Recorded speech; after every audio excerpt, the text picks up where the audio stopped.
예, 여러분, 계속해서 잘 지내고 있죠?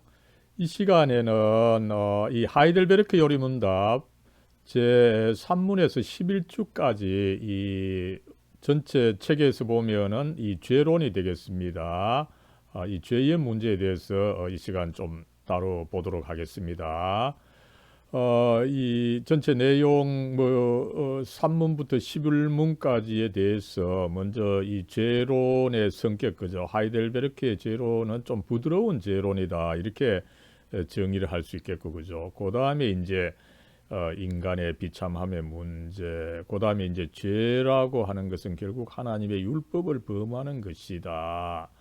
그리고 이 죄를 인지하는 것은 이 율법을 통해서다. 그리고 이 원죄의 문제, 죄의 고의적 성격의 문제, 그리고 이 죄로부터 과연 어떻게 구원을 받느냐 이런 문제인데 오늘은 그 전반부로서 이 4번까지 율법을 통한 죄의 인지의 문제까지만 다루고 나머지 문제는 다음 시간에 다루도록 하겠습니다.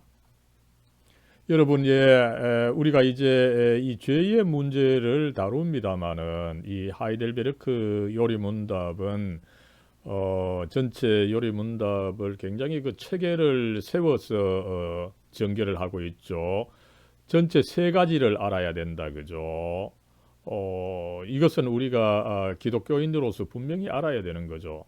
기독교인은 성경이나 뭐 어쨌든 여러 교회 역사를 통해서 그저 기독교 지식을 뭐 나열적으로 만 그 알아서는 안 되고 이 많은 기독교 지식을 나름대로 깨어야 되는데 이 하이델베르크 요리문답은 대표적으로 이 세 가지로 꿰일 수 있다 이것을 이야기를 하는 거죠. 그래서 지난번에 살펴봤지만 그죠.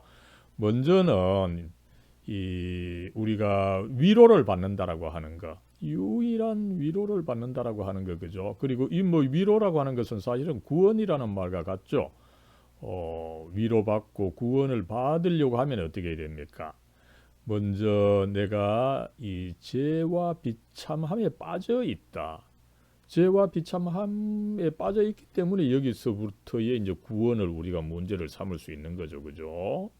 그래서 먼저 내가 이 죄와 비참함에 빠져 있다. 이것을 알아야 되고, 그죠? 그리고 나서는 어떻게 해야 됩니까, 그죠?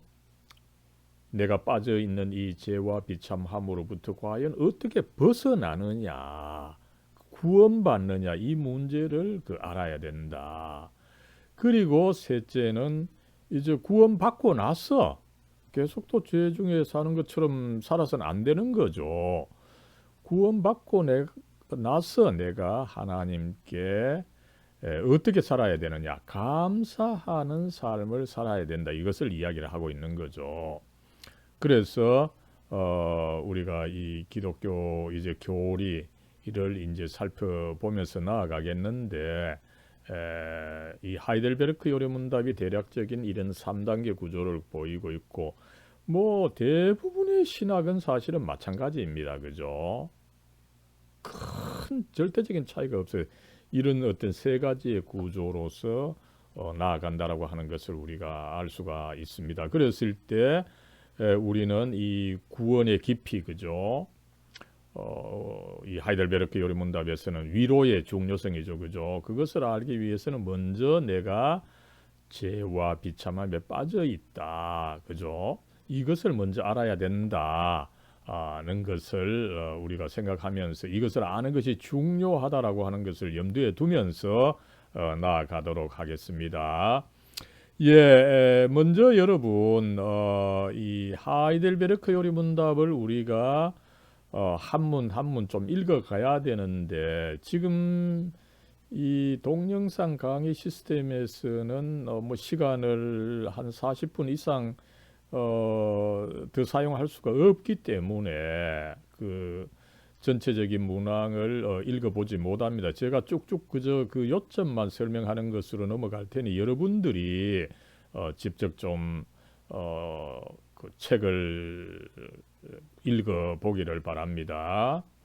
예, 여러분 그랬을 때 그 하이델베르크 요리문답을 읽어가면은 이 주일이라고 하는 그러니까 이 하이델베르크 요리문답의 문항이 한 어떨 때는 3개, 어떨 때는 4개, 어떨 때는 뭐 2개가 제시되면서 그 앞에 이제 주일이라고 하는 말이 붙어 있습니다. 이것은 이 하이델베르크 요리문답을 중시하는 이 교회들 세계적으로 본다면 사실은 이 네덜란드 화랑교회가 이 하이델베르크 요리문답을 가장 그 중시하고 있죠. 혹은 또 독일에 있는 개혁교회도 마찬가지입니다. 오히려 스위스와 영국의 개혁교회들 장로교회들은 이 소요리문답을 뭐 스위스 교회도 마찬가지입니다만 어쨌든 영국과 미국의 장로 교회들은 개혁 교회들은 이 소요리 문답 웨스트민스 소요리 문답을 선호하는 데 비해서 유럽의 개혁 교회들은 사실은 이 하이델베르크 요리 문답을 선호하고 있는 것을 알 수가 있습니다. 그래서 유럽에 있는 이 개혁 교회들이 이 하이델베르크 요리 문답을 매주 그 읽을 수 있도록 그 요렇게 그룹핑을 해 놓은 거죠. 그렇기 때문에 이제 이 유럽 개혁 교회의 간행을 보면은 이제 매주마다 그 정해져 있는 이 하이델베르크 요리 문답의 문항을 목사님이 설교하기 전에 이것을 주고받아요. 그래서 지금 또 네덜란드 교회에서는 이 하이델베르크 요리 문답을 아주 그 기묘하게 사용하고 있는 것을 우리가 이것을 통해서 살펴볼 수가 있습니다. 그래서 번역본에서도 그 간행을 따르기 위해서 이 매주일 주차를 그렇게 명기를 했으니 이게 무슨 뜻이냐 할 때에 그 1년의 그 해당 주일에 그것을 그 교회에서 공적으로 문답하도록 고안된 것이다. 이것을 염두에 뒀으면 좋겠습니다. 그래서 산문 그죠? 이제 우리가 비참함 죄와 그 결과로서의 비참함을 알아야 되는데 도대체 어디서 알 수 있느냐? 하나님의 율법으로부터 알 수 있다는 거죠. 그리고 이제 제4문에서는 그러면 이제 율법이 뭐냐, 그죠? 이 하이델베르크 요리문답은 율법 전체를 뭐 제시하거나 아니면 또 율법의 대표가 사실에 있었으니 십계명입니다만 여기서 이제 조금 더 십계명보다 그 짧은 버전으로 사실은 예수님께서 이 율법을 강령으로 그 요약을 해주셨죠, 그죠?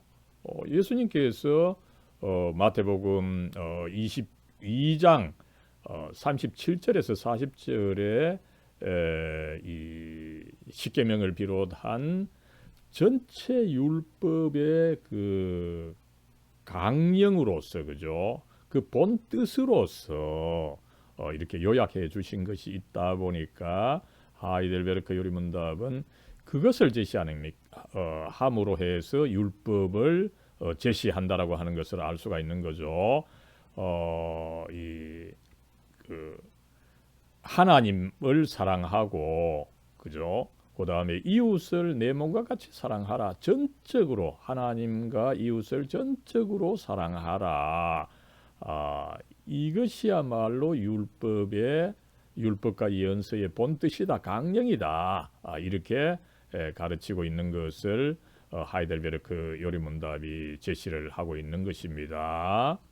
그랬을 때 어떻습니까? 우리가 이 율법을 완전하게 지킬 수 있습니까? 지키지 못하는 거죠. 왜 그렇습니까? 그러면은 본성적으로 여기서 본성적으로라고 하는 것을 우리가 좀 그 주의를 해야 되죠.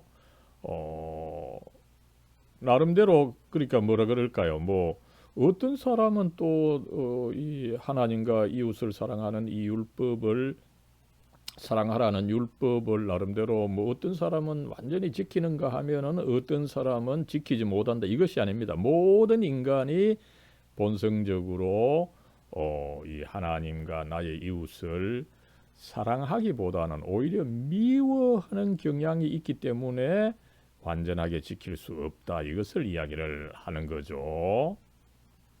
예, 그래서 이제 제 3주일로 넘어가면은 그렇게 본성적으로 하나님의 율법을 지킬 수 없다 이러니까 이 문제를 계속 이 제기할 수가 있는 거죠. 그러면은 본성적으로 그러니까 그죠? 하나님께서 인간을 본성적으로 그렇게 악하고 왜곡되게 창조했습니까? 이렇게 묻는 거죠. 아니죠. 그죠? 하나님께서는 오히려 인간을 선하게 그리고 하나님의 형상에 따라서 특별히 인간만 특별하게 그 하나님의 형상에 따라서 창조했다. 그러니까 참으로 의롭고 거룩하게 창조했다. 그죠? 거룩하게 창조한 것입니다. 왜 그렇습니까? 그죠? 창조주 하나님과의 관계를 가지면서 참으로 그 행복한 여기서 이제 영원한 지복이죠, 그죠? 영원한 가장 복된 관계에서 살도록 하나님께서 창조를 해 주셨던 거죠.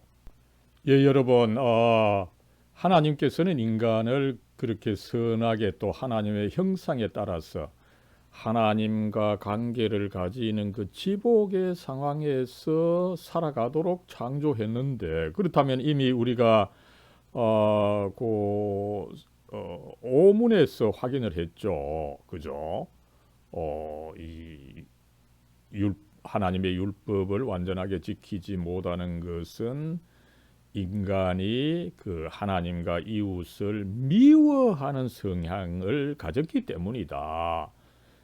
그렇다면 여러분, 그 하나님께서는 선하게 거룩하게 그렇게 창조를 하셨는데 왜 인간에게 이런 것이 생겼느냐, 그죠? 그 왜곡된 본성이 어디서 나왔습니까? 이것을 질문해서 묻고, 그죠? 결국 이 처음 부모가 되는 이 아담과 하와가 그 에덴 동산에서 범했던 타락과 불순종으로부터 왔다, 그죠? 그래서 우리의 본성이 타락해서 우리는 모두 죄 가운데서 출생하게 되었다. 이것을 이야기하는데 여기서 여러분 우리가 그 원죄 문제를 그 이야기할 수 있겠죠. 요 문제는 제가 다음 시간에 한번 또 이야기를 하겠습니다. 그렇다면 어떻습니까, 그죠? 우리가 그 그죠? 아무런 선도 행할 수 없고 그죠? 악행만 하도록 되어 있습니까? 그렇다는 거죠. 그러나 어떻게 됩니까? 그렇기 때문에 우리가 하나님의 성령에 의해서 다시 태어나지 않고는 중생하지 않고는 우리가 전혀 그 선을 그 행할 수 없다. 이것을 천명을 하면서 여기서부터 이제 인간이 그렇게 죄를 저지르고 비참한 상태에 있고 악하지만 구원의 가능성이 있다. 팔문에서 그것을 그 암시를 하고 있는 것을 우리가 확인을 할 수가 있습니다. 이제 제 4주일로 넘어가면은 조금 더 이제 문제를 제기를 하는 거죠. 그죠? 그 하나님께서 분명히 인간 율법을 주신 이유는 뭡니까? 인간이 율법을 행할 수 있는 능력이 있다. 이것을 아시고 율법을 주셨는데 인간은 정작 율법을 행할 수 없으니까 그죠? 행할 수 없는 율법을 하나님이 인간에게 주신 것이 아닙니까? 이렇게 문제를 제기할 수가 있다는 거죠. 아니라는 것입니다. 하나님께서는 인간이 율법을 행할 수 있도록 창조했기 때문에 그 율법을 주었다는 것입니다. 그런데 어떻습니까? 인간이 이 악마의 유혹을 받는 것은 있고 그죠? 고의적으로 불순종해 했다는 것입니다. 인간이 분명히 그 하나님께서 주신 율법, 뭐 최초의 율법은 그거죠. 이 에덴 동산에 이제 많은 나무를 이렇게 있게 해 주시고, 이 모든 나무의 나무의 열매는 따먹을 수 있지만 그 중에 하나, 선악을 알게 하는 나무의 열매는 따먹지 마라. 이 명령을 주셨는데, 여러분, 이 명령은 분명히 지킬 수 있는 것입니다. 그죠? 그러나 그 처음에 이제 하와, 그 다음에 하와가 결국은 남편이 되는 아담을 같이 이제 죄를 짓게 했습니다만, 그죠? 그 과정을 제가 조금 더 설명을 하겠습니다. 그래서 분명히 하이델베르크 요리문답이나 소요리문답은 그 인간이 그 죄를 범한 것은 그저 우연히가 아니다.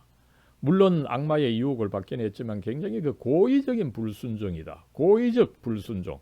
이것을 강조하고 있기 때문에 다음 시간에 제가 이 부분을 조금 더 설명하도록 하겠습니다.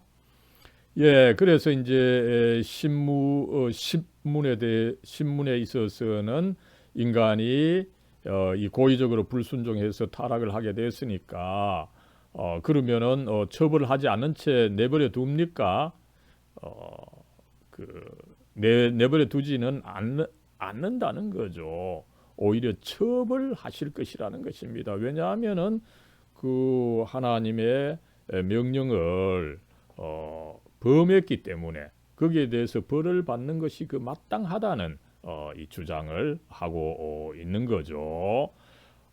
그랬을 때 이 벌은 뭐 절대적인 벌이죠, 그죠? 그래서 단순히 현세에 지금 이 살아 있을 때뿐만 아니라 영원히 지속이 될 것이다, 그죠? 지옥에서 지속이 될 것이다. 이것을 그 이야기를 하고 있는 것을 우리가 알 수가 있습니다. 그랬을 때 이제 이 팔문 이하에서는 계속 이제 구원으로 나아가는 것을 암시를 하죠. 하나님께서 그렇게 벌을 주시는데, 그죠? 그러면 하나님께서 또한 은혜로운 분이 아니십니까? 인간이 그렇게 벌을 받아 마땅하지만 그럼에도 불구하고 하나님께서 은혜로우신 분이다 보니까 어떤 그 구원의 길이 있지 않느냐, 그죠? 하나님의 은혜를 강조하는 가운데 구원에 대해서 이제 암시를 하고 있는 것을 우리가 알 수가 있는 거죠. 그러나 어떻습니까? 인간이 구원받기 위해서는 그죠? 어떤 그 누가 형벌을 받아야 된다는 것이에요. 그죠? 그 누가 형벌을 받지 않고 하나님께서 그저 은혜를 베풀어 주신다면 그 은혜는 값싼 은혜가 되는 거죠.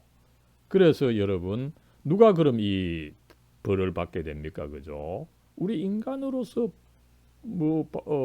죄 많은 존재가 벌을 받는다면 뭡니까? 사실은 그 벌은 나의 죄에 대한 벌이 되는 거죠. 그러다 보니까 어떤 구원의 효과를 낼 수가 없습니다. 그러다 보니까 이제 죄 없으시며 가장 가치가 있는 그 하나님의 아들이 벌을 받음으로써 인류를 그 구원할 수 있는 그 능력을 가지게 된다. 이것을 이 11문에서 암시하고 있는 것을 우리는 알 수가 있습니다. 여러분, 이제 하이델베르크 유문답 이 3문에서 11문까지를 살펴봤습니다만은 여기서 우리는 한 7가지 가르침을 살펴볼 수가 있습니다. 먼저 첫 번째로는 이 부드러운 죄론입니다. 죄론을 좀 그 엄격하게 강하게 제시하는 것이 아니라 간략하면서도, 그죠? 불과 뭐 3문에서 이 11문까지 불과 뭐 9가지 문항입니까, 그죠? 굉장히 그 짧게 제시를 하면서도 전체 논조도 굉장히 그 부드럽다라고 하는 것을 우리는 알 수가 있습니다. 그러면 어떻게 해서 이렇게 부드러운 제론이 나왔느냐, 그죠? 전체 교리사적 배경에서 볼 때 어떻습니까, 그죠?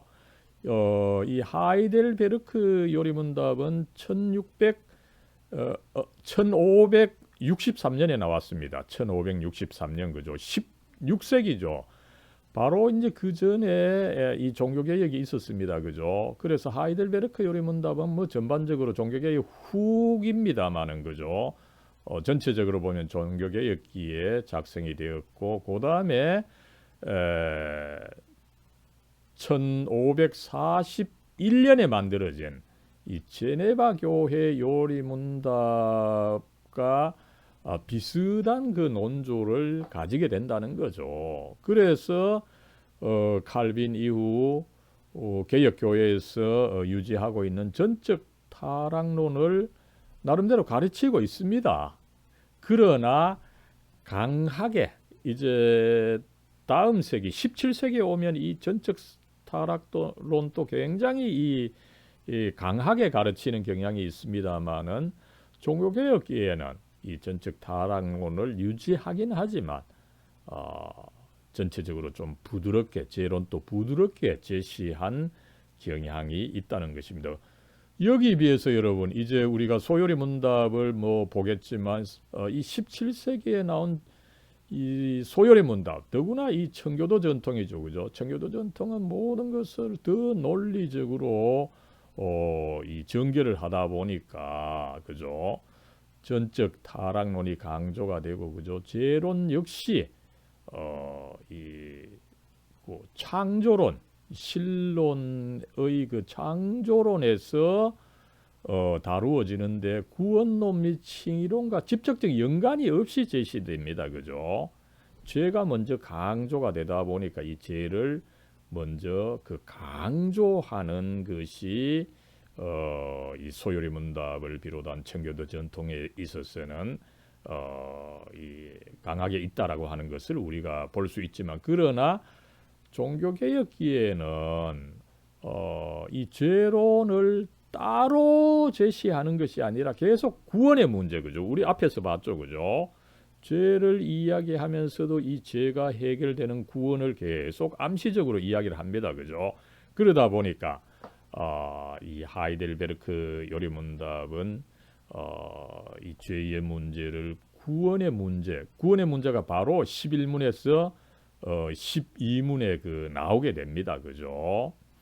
그리고 칼빈의 제네바 교회 요리문답에서는 제론을 짧게 제시합니다, 그죠? 가장 짧게 아마 제시한다고 볼 수 있습니다, 그죠? 그러면서 칭의 문제와 관련해서 논하는 거죠, 그죠? 제론을 따로 깊게 제시하는 것이 아니라 칭의 문제와 관련해서 논하다 보니까 그 양도 적고 그 또 강도에 있어서 상당히 그 약하다라고 하는 것을 우리는 알 수가 있습니다. 그래서 하이델베르크 요리문답이나 제네바 교회 요리문답은 죄 자체를 강조하기보다는 그것의 해결점인 구원 그리고 이 칭의와 연결시켜 보기 때문에 제론을 강조하지 않을 수가 있었다라고 하는 거죠. 그래서 여러분 이것은 참 신학의 차이입니다. 유럽 신학은 전반적으로 좀 제론이 약한데 오히려 영국과 미국의 특별히 청교도 전통에서는 제론이 더 강한 것을 우리가 알 수가 있습니다. 예, 그래서 이 제론을 좀 약하게 어쨌든 이 구원론과 칭의론과 연결시켜서 제론을 다루었다면은 이 청교도 전통에서는 제론을 그 신론의 창조론에서 조금 독립적으로 다루다 보니까 죄를 좀 강하게 제시하는 이 경향이 있다. 이것을 우리가 한번 확인을 할 수가 있습니다. 여러분 이제 그 다음에 그 인간의 비참함을 이야기를 하죠. 앞에서 뭐 우리가 살펴봤습니다만은 이 하이델베르크 요리문답은 인간의 그 비참함을 아는 것이 필요하다, 그죠? 이 비참함을 강조합니다. 그러나 비참한 것이 도대체 무엇이냐, 이거에 대해서는 비교적 간략하게 설명을 하죠, 그죠? 내용은 어떻습니까, 그죠? 인간은 하나님과 이웃을 전적으로 사랑해야 하는데, 이 명령을 지켜야 되는데 지키지 못한다는 거죠. 왜 그렇습니까? 본성적으로 하나님과 이웃을 미워하는 성향이 있고, 그 다음에 또 팔문에 보면은 인간은 어떤 선도 전혀 행할 수 없고 온갖 악행만을 하도록 왜곡되어 있다. 이것이 곧 비참함이다. 이렇게 이제 설명을 하고 있는 거죠. 그러나 여기에 비해서 여러분 웨스트민스터 소요리 문답은 이 비참함의 상태에 대해서 훨씬 더 강하게 설명하고 있는 것을 알 수가 있습니다. 그 소요리 문답 19문을 보면 그죠? 이 비참함이란 어떤 것입니까? 그죠? 훨씬 더 상세하게 이야기를 하고 있죠. 먼저 이 하나님과의 교제를 상실해서 그죠? 하나님의 분노와 저주 아래 놓여 있다, 그죠? 그래서 어떻습니까? 이 세상 삶에서 이미 비참함을 경험하도록 되어 있다는 거죠, 그죠? 인간이 남들이 알아주지 않고 그죠? 그렇기 때문에 외롭고 그죠? 그리고 이제 그런 사실을 또 자기가 합리화하고 악을 저지르고 그죠? 이런 어떤 그 비참함이 있고, 단순히 또 이 세상에서 뿐입니까, 그죠? 죽어야 되고 또 영원한 지옥의 고통을 받을 수밖에 없다, 그죠? 굉장히 이 소요리 문답은 이 비참함이 하나님과 나와의 관계가 끊어지고 그죠? 그래서 죽고 영원한 지옥의 고통까지 받는다, 그죠? 훨씬 더 리얼하게 강하게 이 소요리 문답은 인간의 비참함을 설명하는데, 하이델베르크 요리 문답은 그저 하나님과 이웃을 미워하는 성향, 그리고 어떤 선도 전혀 행할 수 없고 온갖 악행만을 하도록 왜곡되어 있다, 그죠? 조금 더 추상적으로 부드럽게 제시하고 있는 것을 우리는 여기서 한번 확인을 할 수가 있는 것입니다. 예, 그랬을 때 여러분 세 번째로 죄라고 하는 것은 뭐 어떻습니까, 그죠? 우리 일반 사람이 생각하기에 이 죄라고 하는 것은 그저 어떤 그 인간의 막연한 인간의 도덕 혹은 인간의 법을 범하는 것이다, 그죠? 그리고 그렇기 때문에 또 그 죄를 뭐 한 개, 두 개 이렇게 헤아릴 수가 있는 것이다, 그죠? 그러나 사실상에 있어서 이 성경에서 죄는 한계입니다, 그죠? 하나님과의 관계에 있어서 하나님과의 관계가 끊어지면 그 하나로서 모든 것이 죄가 되어 버리는, 그죠?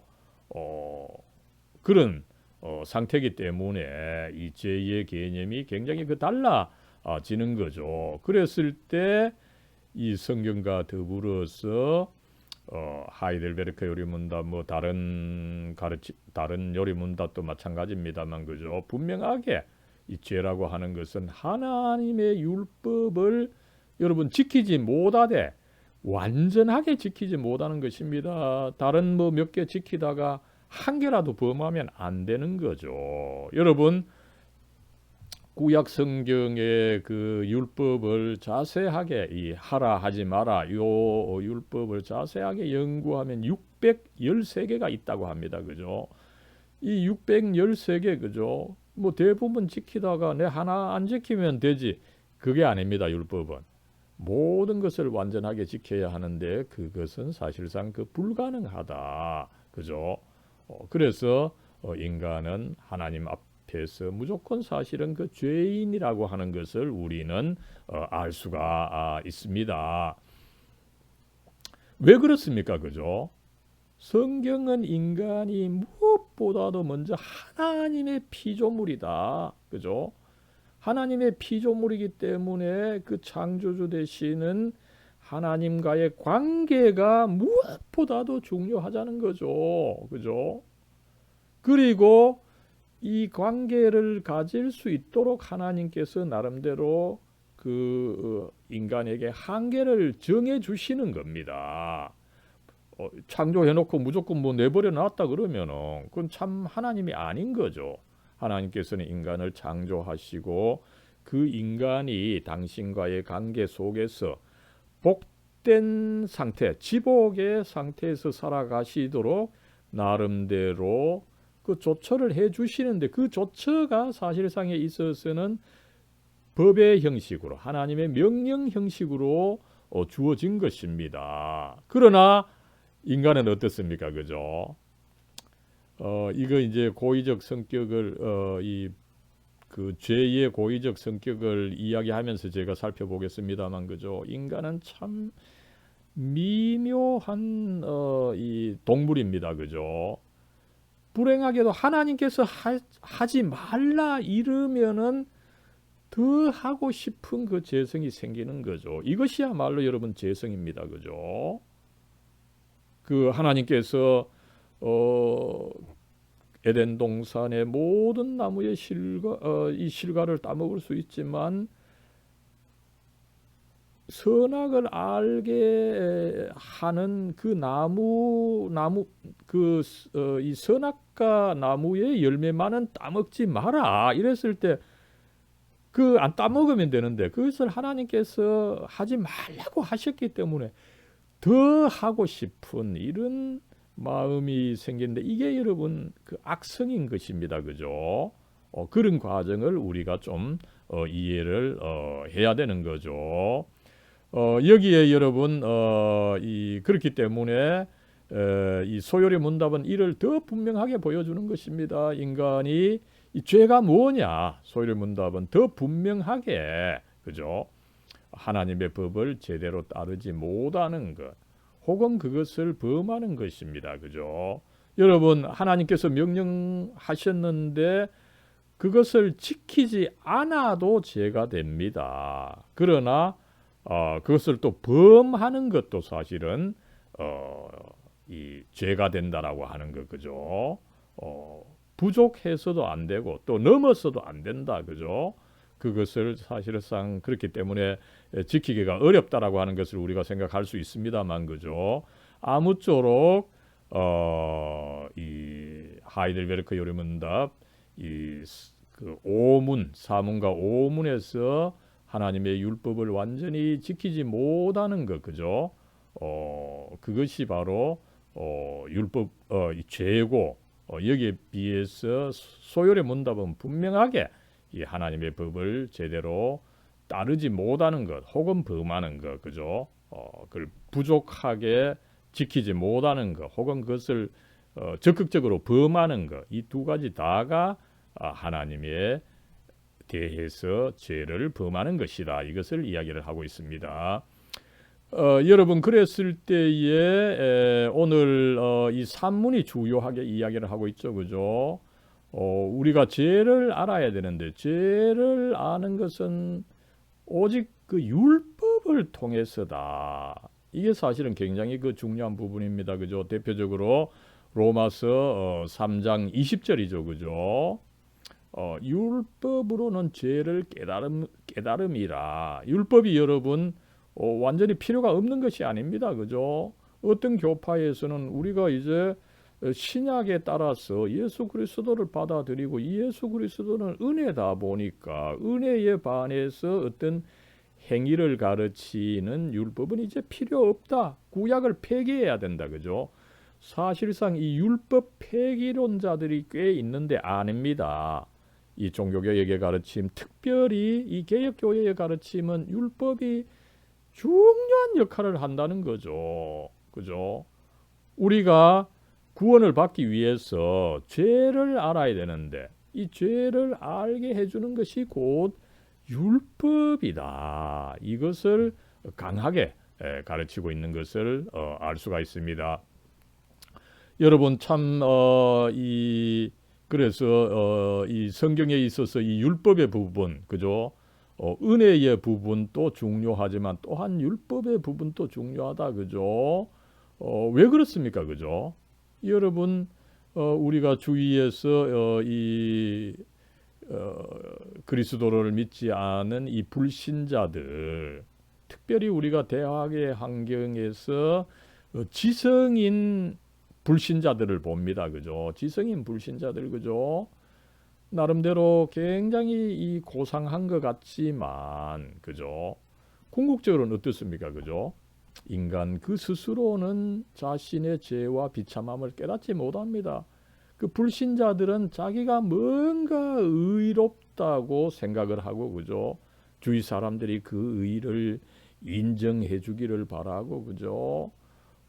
이런 어떤 그 인간의 그 교만함이 뭐 불신자, 심지어는 신자들에게도 그 도사리고 있는 것을 우리가 알 수가 있는 거죠.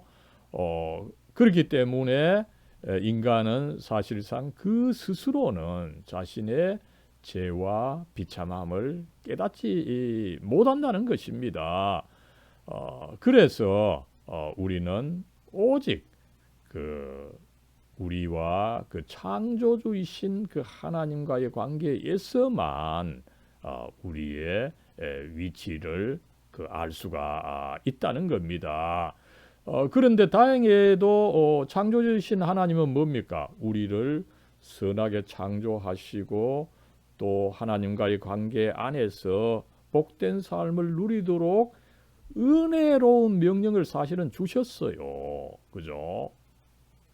여러분, 하나님의 명령은 어떻게 보면 그것도 하나의 그 은혜다. 그죠? 이것을 우리가 염두에 둬야 되고, 이것을 이제 현대 신학자 중에서 이제 강조한 분이 칼 바르트라고 하는 분인데, 이 칼 바르트는 율법도 같이 그 은혜의 명령이다. 뭐 이런 주장을 그 한 바가 있습니다. 그죠? 왜 그렇습니까? 그죠?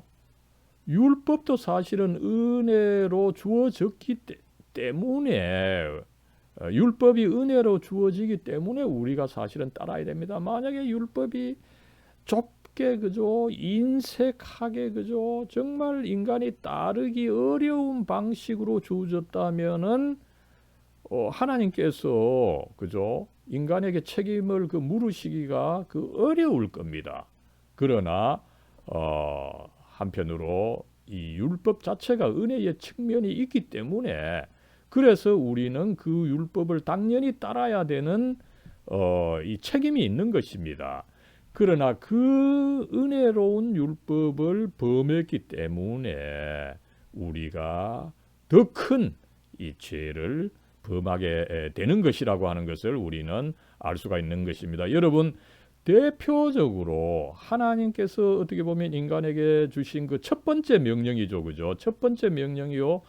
첫 번째 율법입니다. 그죠? 어떤 율법입니까? 바로 창세기 2장 16절 이하에 나오죠. 여러분, 이제 하나님께서 최초의 인간으로서 아담과 하와 이브를 그 창조하시고 그들이 살 수 있는 환경을 잘 만들어 줬어요. 그죠? 에덴 동산이죠. 그죠? 에덴 동산, 여기서 동산은 에덴 동산입니다. 그죠? 동산으로 이끌고 만들어 주시고 동산으로 이끌고 가서 어떻게 말씀하셨습니까? 그죠? 이 동산에 있는 각종 나무의 열매, 사실상 영어 성경에 보면 모든 나무 열매입니다. 그죠? 모든 나무 열매는 내가 임의로 자유로이 그죠? 먹고 싶을 때 먹고 그래서 충분히 네가 참 어떻게 보면 심한 노동도 하지 않고 그죠? 은혜로 이렇게 살아갈 수 있다. 그러나 선악을 알게 하는 나무의 열매는 먹지 말라. 내가 먹는 날에는 반드시 죽으리라. 이렇게 이제 명령을 하셨던 거죠. 그랬을 때 여러분 이 명령은 어떻습니까? 그죠? 전체적으로 본다면 에덴 동산에 있는 99개의 나무 열매는 먹어도 되지만 그죠? 그중에 단 하나 이 선악을 알게 하는 나무의 열매만은 먹지 마라. 그죠? 여러분 99개 하게 하시고 하나 못하게 하신 거 얼마나 은혜로운 일입니까? 그죠? 그래서 어떻게 본다면 아담과 하와는 분명히 지켜야 됩니다. 그죠? 그러나 지키지 못하는 그 은혜로운 하나님의 율법을 범하게 되기 때문에 이것이 죄가 된다라고 하는 것을 우리는 알 수가 있는데 그죠? 그렇다면 여기서 여러분 이 아담과 하와 특별히 하와 그죠? 여기서 여러분 이 명령은 사실은 그 사람입니다. 여기서 사람은 the man이죠, 그죠? 남자 아담에게 주어졌던 것입니다. 불행하게도 하와는 그것을 아마 직접 듣지 못하고 아담으로부터 전해 듣게 되다 보니까 이 명령의 엄중성을 좀 잘 인지 못한 그런 경향도 있지만 어쨌든 먼저 하와가 뭐 여자라기보다는 그죠?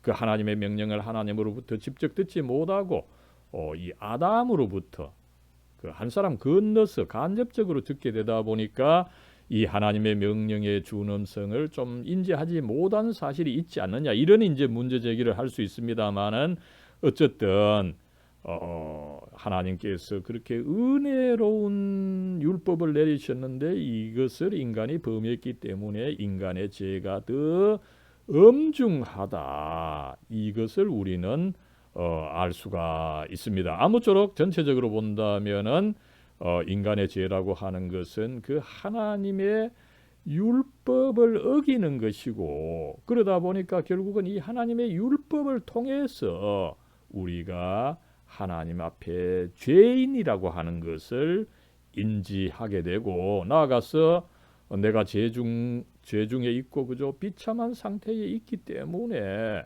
그러면은 나를 구원해 주시는 분이 과연 누구냐 그죠 이 구원회로 나아가게 된다라고 하는 것을 이 하이델베르크 요리문답 산문에서부터 11문까지 이 죄론에서 밝히고 있는데 중요한 것은 여기서 그 아담과 하와가 이 범죄할 때에 죄를 범할 때에 고의적으로 이걸 그저 여러분 절대로 뭐 어떻게 하다 보니까 죄를 저지른 것이 아닙니다. 굉장히 주도 면밀하게 고의적으로 저질렀다라고 하는 이 사실을 우리가 한번 확인해야 되는데 이것은 다음 시간에 이야기하도록 하겠습니다. 사랑과 은혜로 충만하신 하나님, 저희들 이제 학기 시작되어 나가면서 이 하이델베르크 요리문답 이 고귀한 교회의 자산인 이 요리문답을 통해서 저희들이 가지고 있는 이 신앙에 대해서 한번 점검해 볼 수 있게 해주시니 참으로 감사를 드리옵나이다. 하나님 오늘 이 하이델베르크 요리문답을 통해서 이 죄의 문제를 살펴보게 해주시니 참 감사합니다.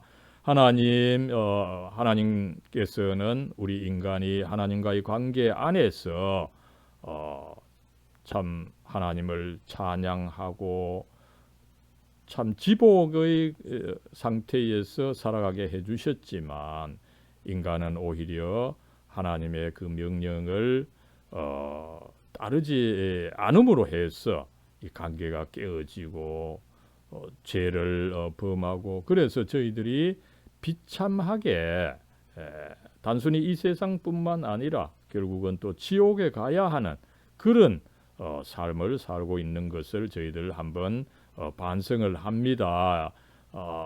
이제 이런 죄 중에 있는 저희들 참 비참한 상황에 있는 저희들 또 예수님께서 구원해 주시는데 저희들이 과연 얼마나 이 비참한 상황에 있는지 다시 한번 깨닫게 해주시고, 그래서 주님께서 주시는 그 구원을 더욱더 기쁘게 감사하게 받는 저희들이 될 수 있도록 하나님 복 주시고 이끌어 주시옵소서. 우리 주 예수 그리스도의 이름으로 간절히 기도드리옵나이다. 아멘.